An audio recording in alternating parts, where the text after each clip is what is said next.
Hello students, आज हम लोग क्लास 10th का पहला चैप्टर वास्तविक संख्याएं नेचुरल नंबर्स पढ़ेंगे।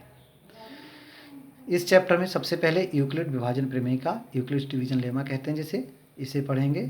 जैसा हम जानते हैं कि भाज्य बराबर क्या होता है, भाजक गुणा भागफल प्लस शेषफल।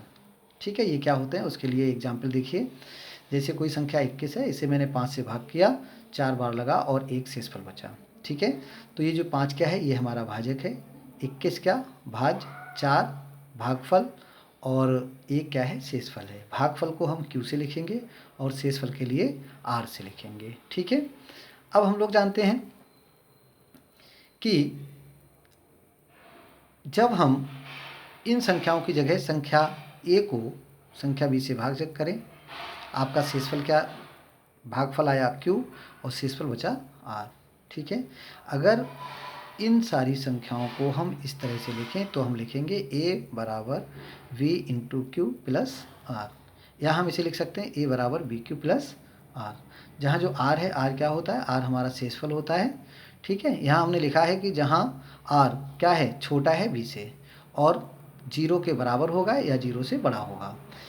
इसे हम इस तरह से भी समझ सकते हैं कि जब हमने यहाँ इस संख्या को 5 को अभी 21 से भाग दिया था, अगर हम 5 से 20 को भाग देते तो 5 चौक 20 और हमारा शेषफल क्या बचता, 0।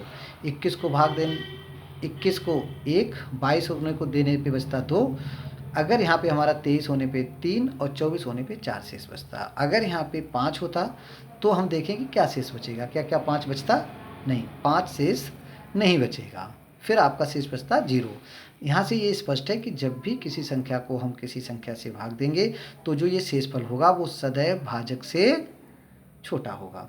ठीक है, वो 0 हो सकता है या 0 से बड़ा होगा, लेकिन भाजक से छोटा होगा। उसी चीज़ को यहाँ दिखाया गया है, जहाँ जो R है मतलब जो शेषफल है वो 0 या उसके बराबर होगा तथा B से छोटा होगा अर्थात भाजक से छोटा होगा। उसके बाद आता है यूक्लिड विभाजन प्रमेय का, जिसे कलन विधि कहते हैं।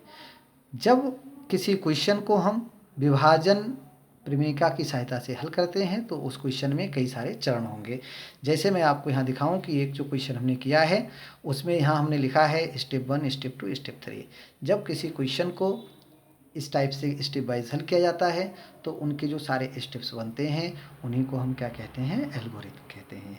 आपसे कभी ये नहीं आएगा कि यूक्लिड विभाजन प्रमेयिका या यूक्लिड विभाजन एल्गोरिथम को समझाइए या बताइए, उन्हें डिफाइन करिए। ठीक है, आपसे केवल और केवल इस पे आधारित एक प्रश्न आता है जिसका उपयोग है, जैसा हमने एक एग्जाम्पल फर्स्ट लिखा है, ये आपका 40, 52 और 12, 576 का HCF यूक्लिड विभाजन एल्गोरिथम का प्रयोग करके ज्ञात कीजिए। ठीक है, ये आपका NCERT का पहला एग्जाम्पल है, उसको हमने हल किया। यहाँ देखिए क्या है, दो संख्याएं 40, 52 और 12, 576 हैं। यहाँ आपका 40, 52 छोटा है किससे, 12, 576 से। ठीक है, इसको हल करने के लिए हम क्या करेंगे, सबसे पहले इस छोटी वाली संख्या से बड़ी संख्या को भाग करेंगे।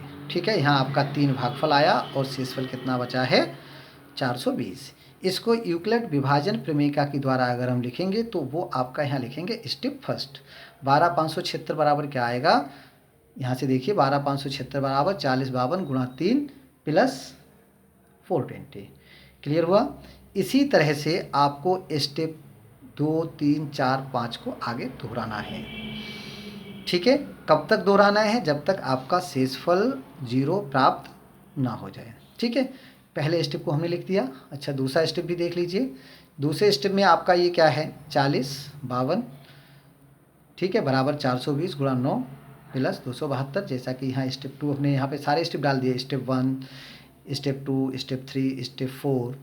ठीक है, ऐसे 5, 6, 7 तक डाले हैं।